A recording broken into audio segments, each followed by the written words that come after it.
next Chicago Empowerment Doctor, Stephanie Wilson Coleman. Thank you. Thank you. Thank you. Now, when I show up, usually there's going to be some real work because this is a workshop, which would indicate that one is going to do some work, okay? And I hope everyone has something to write with, because if you don't, I have wonderful ink pens that you all can get to write note with. Thank you all very much for coming out today and doing what I call playing with me. I do a lot of work with people to encourage them to live their best life. And when I say live your best life, I want you to close your eyes really quickly and think of the kind of life that you would really love to have. Somebody's eyes aren't closed. And I know some of us are able to imagine with our eyes open, but I'm not one of them, okay? Now, as you have that image in your mind, I want you to hold that image for the rest of this program, and then we're going to talk about what is keeping you from living that very image. Now, you're welcome to open your eyes now. Your instructions are to keep in mind, just in the back of your mind, your best life. Everything I do is interactive, so jump in, ask questions, jump up, whatever you need to do, just don't break anything, okay? So we would hate to have to pay for it. The thing that I've learned lately, actually, I do a lot of work and a lot of research with the power of the mind. And what I've discovered is that we have in this moment all of the things that we need to live the life that we dream about, the life you just envisioned, that very life. We have all of the tools we need right now. Now, I tell people that and they say, you're right. And I did a lot of traveling around the country in workshops, and what people want to know is, how do I have a better life? Which translated is, how do I have enough money to do the things that I need to do? These are some of the keys. The first thing that you have that is very important, that we just have to be taught how to use it properly, is the power of your word. Our problem is, we want to run our mouth about anything and everything and trust that the universe knows we just run in our mouth, okay? We want the universe to sort through what we say and try to figure out what we want and what we don't want, and that is just not its job. Your job is to make sure that all your conversations are about what it is you want to experience. Now, how many people in here talk about the gas prices? Okay, now, let's do that again. Okay. And we usually don't say things like, I really love these gas prices, do we? Right? Do you? What do you say? What do you say? Up again. Oh, my God. The gas prices are horrible, right? Now, I'm going to ask you to take a little journey back in time with me. Gas prices used to be like $1.99, right? You thought they were high then, didn't you? Didn't you get everywhere you needed to go? Nobody was homeless or bankrupt? Okay, then they went to like $2.50, right? You thought they were high then, right? Then they went to $3, right?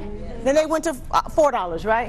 Have you missed any appointments? No. So you've gotten everywhere you needed to be, right? You've done everything you needed to do, right? So somewhere the universe knew you needed to have the money to buy the gas, at whatever the price, right? Okay, so why are y'all talking about the high gas prices again? Okay. See, that's how we spend the power of our word. We talk about things we absolutely either really don't care about, like other folks' business, okay? Or we talk about things that we do not want to experience. Now, when you get your bills in, people say, what do y'all say when you open your bills? Those of you who are, oh God. Right, right. Okay, now, if you were on the other side of a room, let's say the universe is on that side of the room, right? And it listens to your conversations and it hears you say, girl, I don't know what I'm going to do about these high gas prices. They just keep going up and up and up. Somebody needs to do something about it, right? These bills, I just don't know what I'm going to do about the bills. Prices keep going up, up, up. Somebody needs to do something about it. And this economy, I don't know what. What do you think they hear? Okay. And that's what the universe hears. That's what it responds to. See, the wonderful thing about the universe we live in is it's completely malleable, which means can change. So what you're experiencing today absolutely does not have to be what you experience tomorrow, okay? Now, however, its job is not to judge. That's your job. So everything that comes out of your mouth, it assumes that that's what you want. Because in the universe, nothing's negative or nothing's positive. It just is, okay? So if you're happy, you're just happy. It just is. If you're sad, you're just sad. It just is. The universe doesn't care about that part. So your job is to spend more time in what I call the presence of God as opposed to the absence of God. I do a workshop entitled, What is the Problem? And what people normally find after the end of that workshop is that 80% of your life is working just fine. 20% of your life could use a little work. But we spend 80% of our conversations talking about the 20% that's wrong with our life. And as I say from time to time, what we need to understand is we talk to it about people, and 80% of those people don't care. And 20% of those people are really glad it's you, okay? So you need to shut up about that and talk about the things that are going well. The other thing is our power of imagination, and we use our imagination to create things. Now everybody say, no, we don't, okay? But if you got anything going in your life that's contrary to what it is you want to experience, you created it. I didn't create it. She didn't create it. Nobody at that table created it. You created it yourself.